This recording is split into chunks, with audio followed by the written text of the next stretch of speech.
كبادية يعني gaafa isin wayyooytanii isaan illee gargaartan gaafa tokkummaan keessan jabaate mul'atu isaan irraa dhalachuu keessaniif waan qaban guduunfaa hiikkatanii biyya kanatti isin ergu keessaniif hin gaafan jechuun ni gaaftamire hin gaafuun hiikkaansaa waan biraati miti waan dalayneet hin gaaffinu maal dalayne cunqursaa ni qoranne dhugaa qabnu ni baafanne tarsiimoo lafa kaayan tarsiimoo san hojiitti hiine warra waan qixxaantii qabu akkuma duwwaa angoorra gadi buufne akkasuma goonani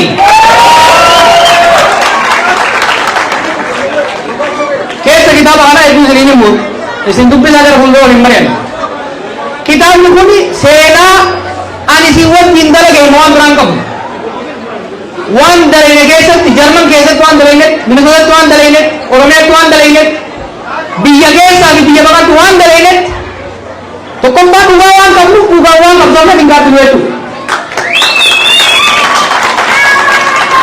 Dhugaa jennu nutuman nu cabsan jennee alaan alaa wayi waachaan teenye saba guddaa irraa dhalanne uummata guddaa irraa dhalanne keessatti bobbooyaa jiraachuun fala kan taane hubachuudhaan beekumsa qabnu muuxannoo biyyoota biraa qorannee yeroo gabaabaa keessa jijjiirama finne jechuudha.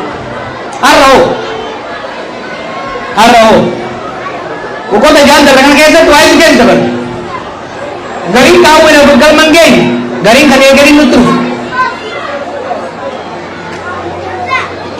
amma bakka irra jirurraa maalitti deemaa jirraa boqonnaa itti aanu kajaa'u xiqqoo isin tuquun barbaada.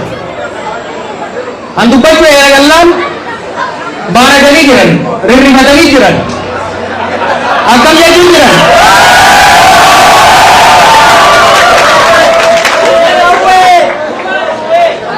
waggaa lamaan dabre kana waggaa lamaan dabre eegalee dhaabee booda itti hasaasaatiin ture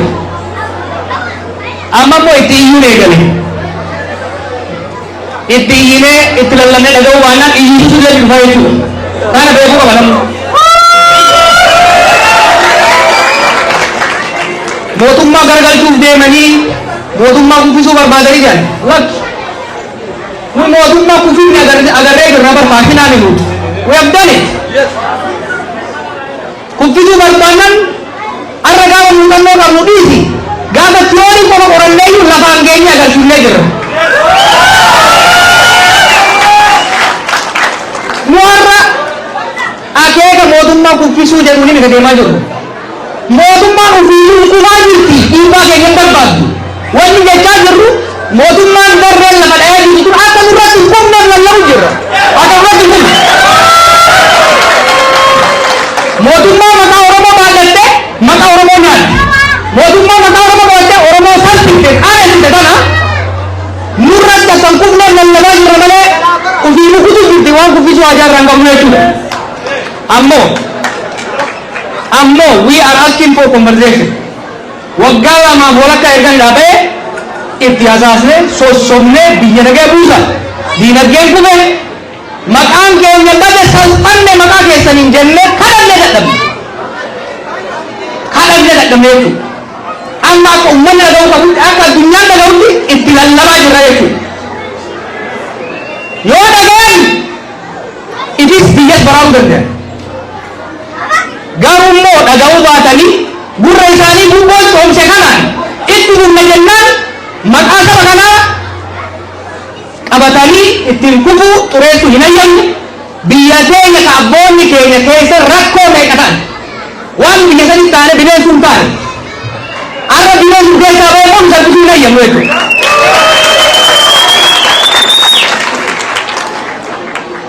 We are asking for conversation. Lallabaa jirra lallaba keenya dhaggeeffadha. Duraan dursee Jawaar Muhammad dhaga rabbiin nagaan gara biyya Jarmanii si fide siin jedha. Maqaan kiyya Umar Haji Bariisoo jedhama godina Arsii Bahaa aanaan kiyya Sabure kana caalaa gara biraa himachuu fi maatii biyya nu jira. Inni itti aanu yaa Jawaar nuti Oromoon ala jirru miidhamnee jirra yaada keetiin. keessi nama kanaa hundi gaafa hidharraa hidhamterraa kaasee hanga gaafa har'a wal agarru kanatti yaaddoo guddaa keessa jira. Duuti Haacaaluutu haga har'aanu miidhee dheebuu nuti ta'e. Humnaan baafachuu waan hin dandeenyeef guyyaa itti eegaa jira. Ani akka ilma Arsii tokkotti waan sii dhaamu akka obboleessaa tokkotti. Jechi ati du'utu amalee Itoophiyaa keessaan bahe jettu sun akkuma jirutti ta'ee Itoophiyaan Haacaaluu nyaatte sin dhiistu. Yaa Jawaar gara Itoophiyaa mi Afrika maayyuu qilleessa isii keessan bayinii isin jenna.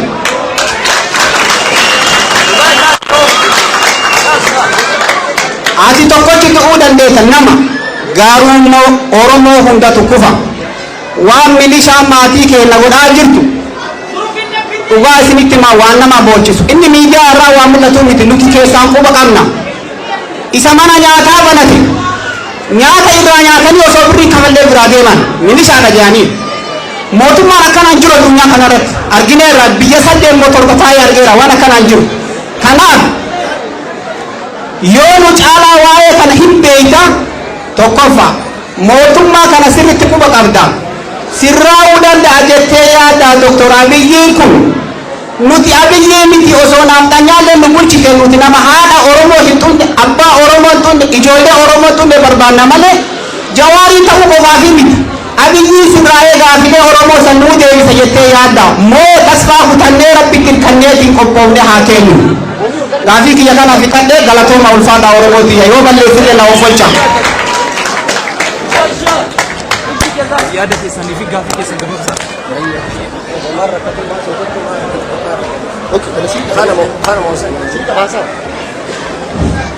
بسم الله الرحمن الرحيم. الحمد لله رب العالمين، الصلاة والسلام على أشرف المرسلين نبينا محمد وعلى آله وأصحابه أجمعين. duraan dursee obboleessa keenya Jawaar rabbi baga nagayaan waliin nu fide. Rabbi baga nagayaan waliin nu fide. Kana booda waan hin jechuu fedhu obboleessa keenya Jawaar si qabaachuuf ni gammanna. Rabbi nu bira dheertuu si haa kennu dura irratti. Dabri warri mootummaa irra jiru kunis Oromoo isaan qabaachuuf illee ni gammadu. Ani dhugaan sitti haasawa kee maayii irratti reetu waan ati jettu waan hin irraa fudhu wal mari'annee ala kana keessatti takkitti irraa maayii jarri guyyoo tolanii qaceelan akkatti isaan qaceelchuun wajjin ijibbaata goonee gaafannaa jedhu. Ani kana fakkaatutti ammallee ati abdiin gara saniitiin jirti jechuudha dubbiin teen akka nagarsiifti. Oromoon akka jedhu ijibbaata maayii gaala biyyee obaasanii jaal. Atiis Oromoo, Dr. Abiyyiin Oromoo eeggadda gaafa bakka takka jirtan hedduudha nu gammachiiftan. Ani amma kana agarta amma taa'utti waliin argina. Harka ati gartuu kana rasaasaa akkana nama akka wayyaane. Suudi Arabiyaa taa'eetiin gaafii takka si gaafadhe qilleensa Oromiyaa bilisoomsine yaa yoo qilleensa kanarraa isin buusan maali jiraan jennaan deebisaan ati naa goote yoo buusan irratti deemee. Rabbiin umriin si haa dheeressu dachiin dukkanoote gaafa sanii fanguu baaftee akka reefu dubbatte sanitti warra taankii fi baankii qabu biyyaa baaftee maqalee galchitan. Tokkummaadhaan dhufte wanni sun tokkummaan dhufte mee kamitti yaa obboleessiti ani imma abbaa kiyyaan Oromoo ta'uu danda'u obboleeyyan kiyyaan itti dhaga harkaatti darbu kan argaa harki kun nanaaf amma ana qofaami namni Oromoof naaffan kumaantan galaasaa jirmoo jaarraa abbaa gadaa jaarraa kana hunda wajjin ture shuuboo wajjin waan tokko gameessa waliin nyaan baru isaan karaa rabbii deemanii du'anii warri naaffatee miila dhabe ka ija dhabe Oromoon adda diillittaas jirtu nun naafa Oromoo ka maqaa Oromootiin naaffatee Oromiyaa keessatti akka waan daggadaran naaffateetti warra isaaniitti galee naafummaan isaa warra isaanii jidduu jirtu namni qoqqooru jira namni kuma qabu hin jiru. Carraa kana argachuu kiyyaa fi warri carraa naa kennitan hedduu galatooma.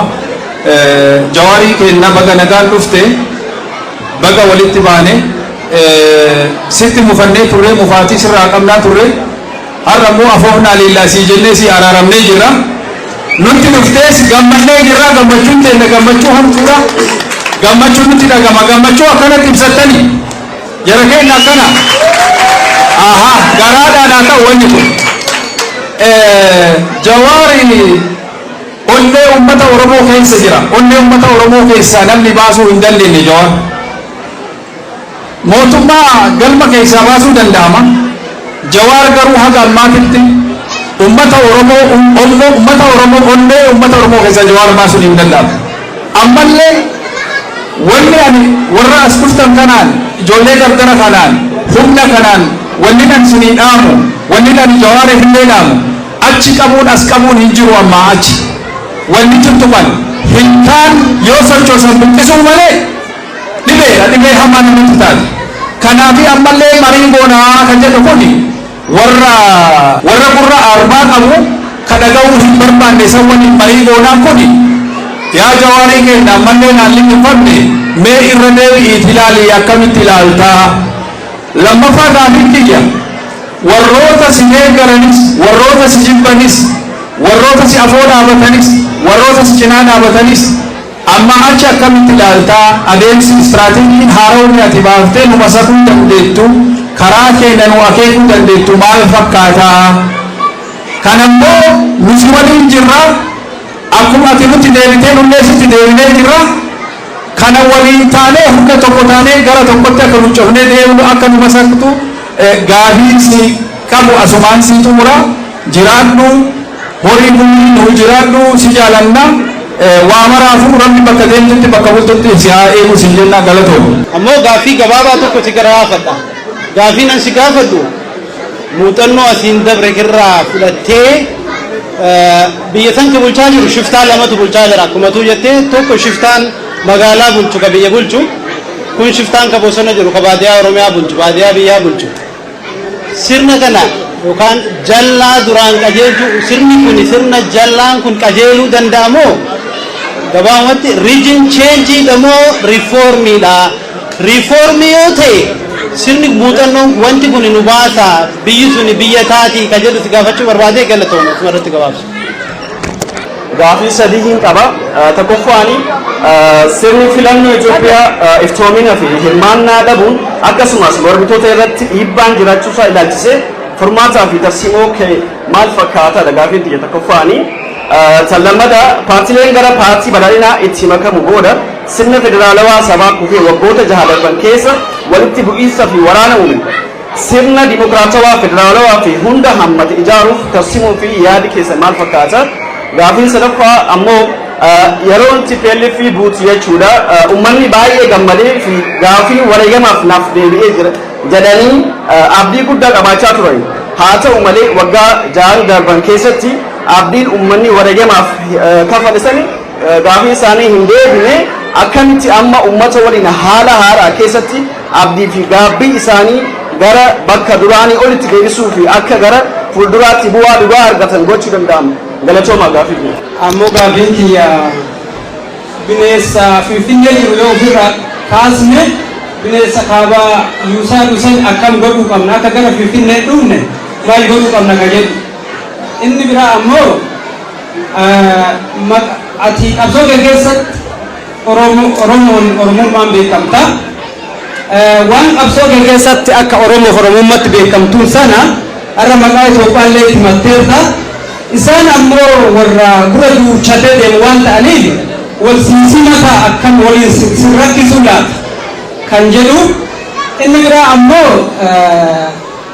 abaayoo akkuma argitu warri amma galee kun dhugumatti warra mootummaan kun achi kaatee gale moo waldhabdee isaan keessatti uumameetu gara biyyaa galche ka jedhu isiin nu caalaa shoora guddaa waan qabduuf odeeffannaa waan qabduuf akka nu ibsitu ijoolleen muka jiran amma marroollee dabalatee dhugumatti araara kadidu sheexana malee namni hin jiru beekte jara kana osoo qaamni sadaffaan bakka jirutti araarri araara ta'e namni jibbu hin jiru sanaafuu warra amma muka jinkama yaadaa fi hamileen akkami bira jirtaatni maali mee ilaalchi kee jala irratti umura irratti ammoo wannaan jechoo barbaadu yeroo ammaa Jawaar instituushinii tokko jechuun kiyya Jawaar mootummaa tokko kamormu jira yeroo ilaalchi keenyallee garagara ta'e akkumuneetii bira dhaabannee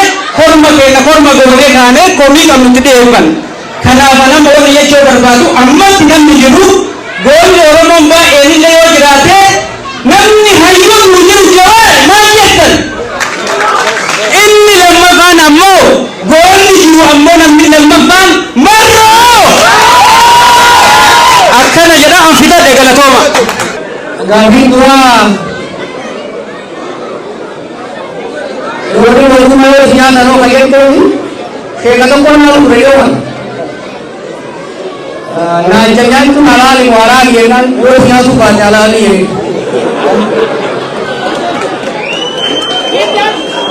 Anak ni, walnya tu mero sonda ini, walnya tu mero sonda ini rumah tu pergi sana, walnya tu mero rumah ni, aninya tu kita ada punya kopi. Ab so gadi bayani. अब जो गली बानी माली सिर्फ आगे बानी बहुत मन कर बदली जाए कनाम दुकान अपना नमजान तुरांदे हूँ नजान तुरा देखना तो प्रजा तू वाले बोले तू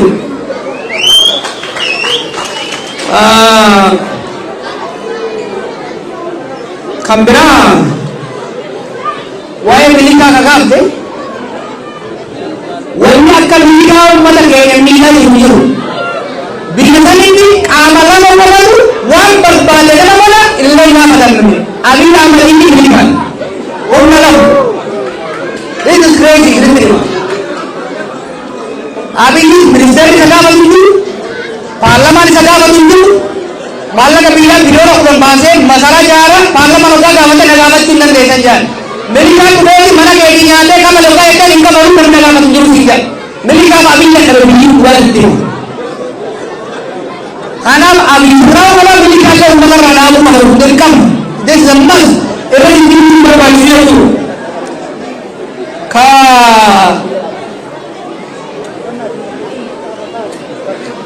Apa dia mah kapan gawesuan dikali? One kapan case dah berdekat kalau dosa ada case. Yang ini bela nagar, bukan ada. Rempahan ada lagi sagal gara channel nantu ada orang hormon lu sagal ini sagal gara channel kiraku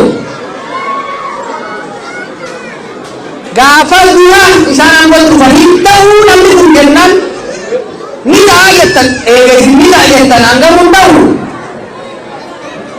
wah yang kita ngarepin nomor boleh haulu dari santan ada sering awalnya moncengan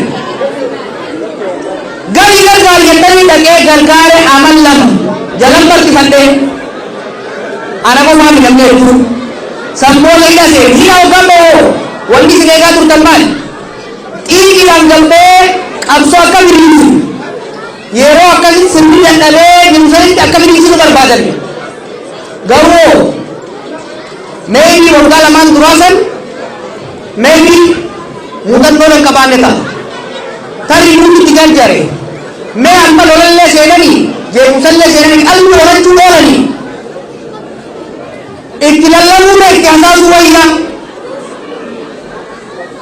इबा इतुमुरा उन्नुमुरा Yende amal lama बोलन का मन इबन ने मोले क्या राबने हाय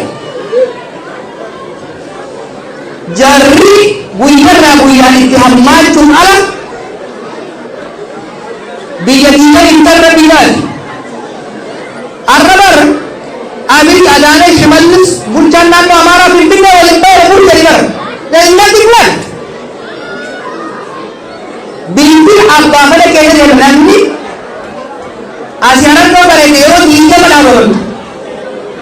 Kasina Umbe, Kansa Umale, Bikini to you. Nano Amara, Tondo Jalame, Tigrana, Tondo Jalame, Orombe, Amba Somali, Billarini ade hiikus jira maaliif jedhee muni guddaan tokko yoo jiraate jedhan muni guddaan tokko qe'ee kee yoo jiraate rirmi nyaachuun jira keessaan oromutti jira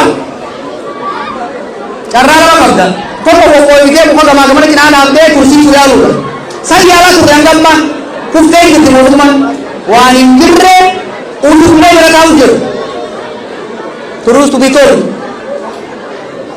muka akkasii jiru sani qoqqooyibaa hanga yoon geentan gaafa ta'u qilleensi dhufee sirra kuffisaa jechuudha isinitti immoo oromoo mootummaan sun kufuun qarqararra jirti nurratti akka kuufneetiin lallabu jiru nu qabattee biyya Itoophiyaas qabattee maqaa Oromoos qabattee kuftee zamana Oromoo maqaa sanuun qaanfatanii miti mootummaa Oromoo diingaan maqaa Oromoo fuudhanii kufanii maqaan keenya lammata akkan deebinetti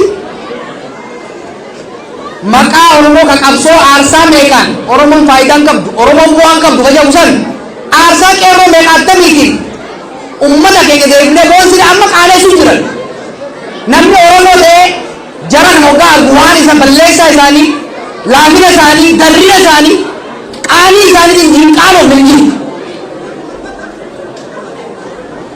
We are embarrassed on their behalf. Kanaafi dhugaadha hamma tokko yaaluun dirqama. Qubni ajaa'ibanii firraa muran jechuudhaaf murreellee jedhamu.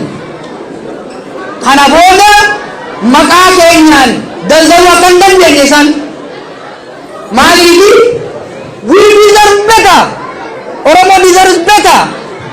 They are unfit. Itoophiyaa fi Oromoo hogganuudhaaf they are unfit. Ready ga'umsa hin qabani qabaachuuf illee hin ta'an gad deemaa jiran akka hidda mukaa namni bara hoggaangoo qabate muuxannoon qabu nama hoggaangoo qabate dongora hojjeta yeroo wayyaa deema hundarri gad deema abataa gadaa hanga boolla taakkuu beekan qabsee isa deemu deema kana jechuun inni dhiibu jiru warra qabsoo irratti miilamee rakkoon ijoollee amma warra jirtu hamaan jibba qabsoolaa qaban jibba keessattuu maqaa adda bilisummaa Oromoo jedhu jibbi isaan qaban dhufa keessa jira. One of the most damaging thing namni qabsoo keessa ture kaasaagaa ta'e itti maxxanee faarse ka isaan salphisanii ari'an malee nama tokko meenaa hima maqaan ta'u warra nu biraa gale hoogganata adda bilisummaa Oromoo ka isaan jalan maxxifatee isaanii goree nu lolaa ture amma bar salphisaniiti kararra gataa jira jechuudha. Ati kana min beeyne ka Dadarii fi Jaajaa fi Daaroo Billiqaaf Daaroo Abboonnatti madaa'e ka achitti amma rakkataa jiru jedhe gaafa gallee propoozaala dhiyeessee turte kana fandiin qabsaa'ota miidhamanii maatii isaanii deebisanii ijaaruudhaaf tumsuudhaaf barbaachisu Oromiyaan qabeenya guddaa qabdi. Wanni tokkichi isaanii tokkichi ijoollee bilisummaa amma hattu nama kuma tokko miidhama kuma tokko gargaaruu danda'a jechuudha. Isaan garuu miidharra miidhoo maaliif qabsoo keessa waan hin turiniif nama qabsoo keessa ture jibba hamaa keessaa qaban gargaaruu qofaa miti.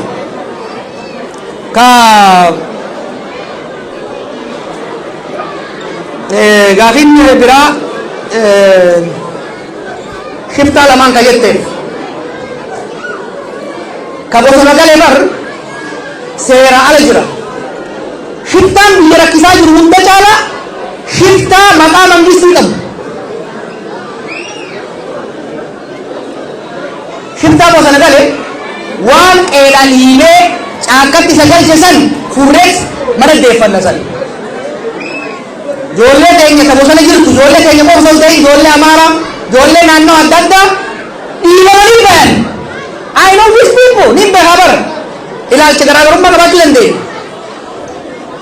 Ijoollee amma waboo jaamaniis ijoollee faannoo jaamaniis hedduu isaanii akka amma fintaaleeyyii ta'anii Oromoo itti oofan kanaa miti. Ilaalcha siyaasaa garaagaraa qabaachuu dandeenya. Garuu ijoolleen tuni ka Eertiraa turees ka bosona turees dhufeeti Abiy Ahmed jala siree qabaachaa ture waggaa tokko lamaaf.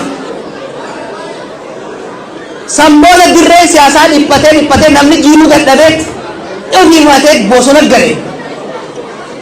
shifta caakkaa jiru san waan caakkatti waan bosonatti isa galchisan furreen qeetti deebinaa jechuudha. Siyaasan biyyattii dirree irratti akka furamtu. Siyaasan biyyattii afaan qawweetirra gara afaan warra siyaasaatti akka deebitu goona. Shiftaa mootummaarra jiru yoo sirraa baannan akkuma warra isa uumee sanitti lafaan geenya. There is no way around it. Aangoo mootummaa qabatanii masaraa mootummaa keessa ta'anii qawwee mootummaa kan qabeenya ummataatiin bitame qabatanii shiftaa ta'anii guyyaa halkan nama saamaa oolu itti dhiifamuu qabu jechuudha. Dhagaa har'a qawwee waggaa qabata aangoon waan nama gootu beekta. Onnee hin jirre nama akkamiiti. Gaafa na sallaa baradhu nama abbaa murtii tokko biratti hin baradha ture. Galgala waggaa diimaan jalaa dhumte na ergan. Shubbutii kan kennan. Shubbutii waggaa qabate dukkana sana keessa onneen xiyya wanni fedhee dhufe laala akka ajaa'iba kanatti hin deemu. Gaafa isiin na bira jirre manaa bakka umurii sodaadha. Gaafa tokko sana akkasii deemu kitaaba keessatti gartanii waraabessi bakka kanaa dhufee agarree kadhee aanaa fi qawwee fi talaa saddama caasee jechuudha. Dhagaa warri aangoo irra qawwee qabatee maal jedhu kuni warra isaan duraas irraa barachuu danda'udha qabu. Qawween hanga feetee yoo jiraatte ummata oliiti. Ummata oliiti. Jaarraan baagadaa dur maal jedhu ummanni keenya kun tokko ta'ee ol ba'ee gaara Inxooxxoo irraa gaffincaannan mootii Haile Sillaasee kana daaraa godhaa jira. Qeerroon kanuma goote bar tokko taatee tokko fincaattee wayyaanee daaraa goote waan biraatti har'as taanan madaalli kamiyyuu sirni wayyaanee jara kana caala jabinaan paartii cimaa qaba, seekuritii cimaa qaba, diinagdee cimaa qaba, siyaasa cimaa qaba. Jarri kun seekuritii qaban, diinagdeen qaban, paartiin qaban. Nu Oromootu asiin isaan ga'e. Nuti sireerra isaan kaa'e, nus siree isaan jala qabaa ture jechuudha. Yoo sirraa laata waan biraan oolu jaluma qabuu dhiirree irraa gadhiifna wal irraan dhufu jechuudha. Dhimma federaalizimii dhimma filannoo hundi itti dhufna. Beekumsa qabna Oromoon beekumsa qaba uummata sirnaan bulu, uummata aadaan bulu, uummata dimokiraasiin bulu. Oromiyaas tahaqa ummatoota isii keessa jiru Oromoo qofa osoo hin ta'in uummata isii keessa jiru. Itoophiyaas ummanni bara abdii akka nurraa qabaachaa ture 2018. It was not just about Oromos. Sabaaf sablamni nu wajjin cunqurfamaa cafaqamaa ture. Amma booda ummanni cunqurfame kuni ummanni Oromoo kun akka keenyatti ilaalaa cunqursaa beeka. Kana booda miidhaa nurraa dhuftii jedhaniitu abdii mul'achaa ture jechuudha. Abdii san nyaatte ijoollee ture. Kabiraanis ummanni murni isaan keessaa ba'e yeroo adda addaatti nu miidhaa ture. Amma booda miidhaan ni dhaabanti. Araaraan nagee nuuf naganii yaadaa ture jechuudha. Mismanagement of the transition karaa koo kana hundumatti uume. Kanaaf sirna ummatoota Itoophiyaatiif ta'u marii marabbaadhaan ilaameedhaan ummatoota hogganoota isaanii wajjin mari'annee sirna ummata keenyaafis ummata biraafis ta'u jaaruu qabnaa jaaruus ni dandeenyaa jechuudha. Kabiraa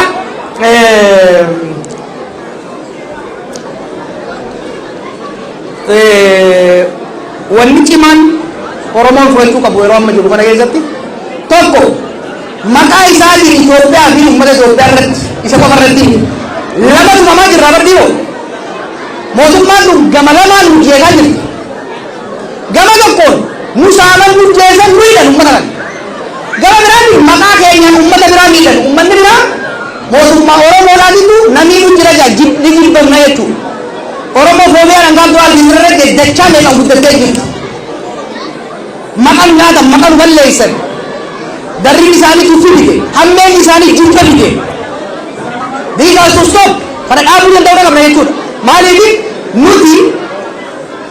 nuti biyya nu hundaaf taatu ijaaruu barbaadna.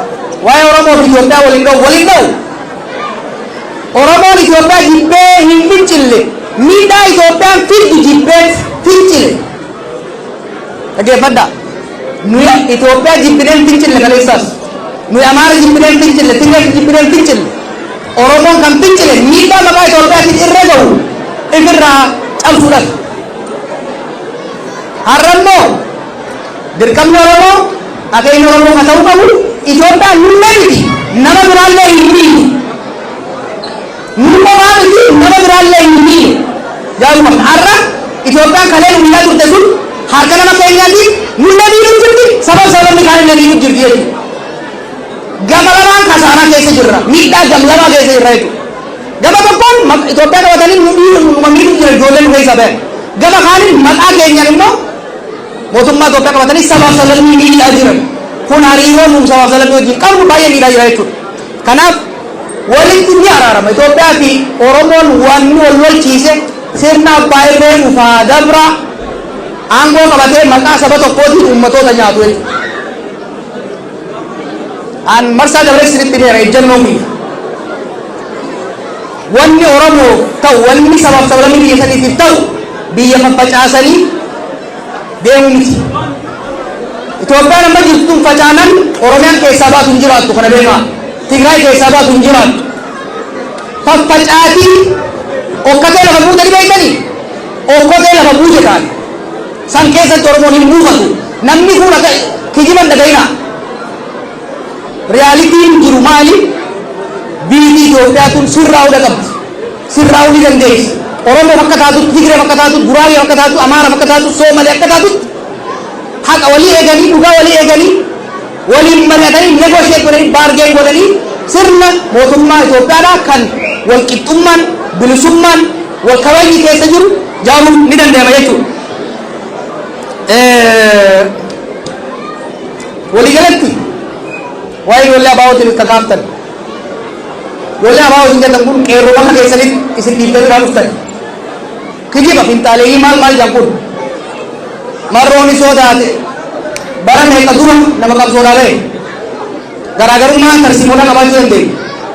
Wanni garuu ifa ta'uu qabu marroo ta'ee zammana kaasee kan bosonan galchee dogongora badii siyaasaa Finfinnee irratti Abiyyi Ahmadii fi tuunni isa marsee harka dha'uuf raawwate. Hanga wanti hakiimoo jedhamtu karaa deemtutti Oromiyaatti nageenyi hin jiraatu, Amaarri nageenyi hin jiraatu, Tigreen hin jiraatu, Somaalee qofatishoon illee nagaan argattu.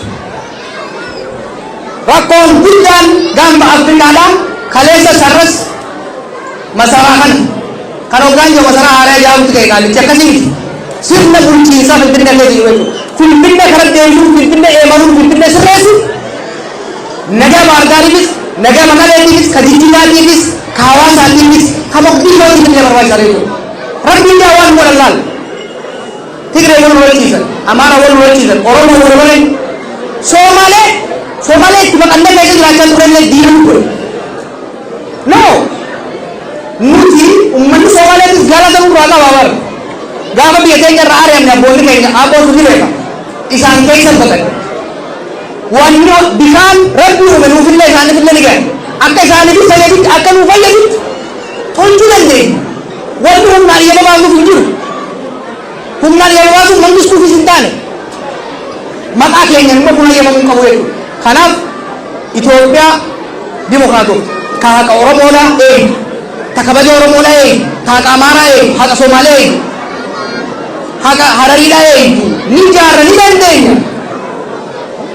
Lakkoofsa namaa qabna, qabeenya qabna, roorrifamne beeyna wanni nama biraa roorrifnuuf hin jiru jechuudha. Kanaaf sirni amma jiru kun sirna Oromoo akka malee miidhaa jiru, sirna sabaaf sablammii maqaa Oromootiin miidhaa jiru waan ta'eef miidhaa kana akka dhaabu dirqisiisuu ka danda'u Oromoodha. Isinitti himuu?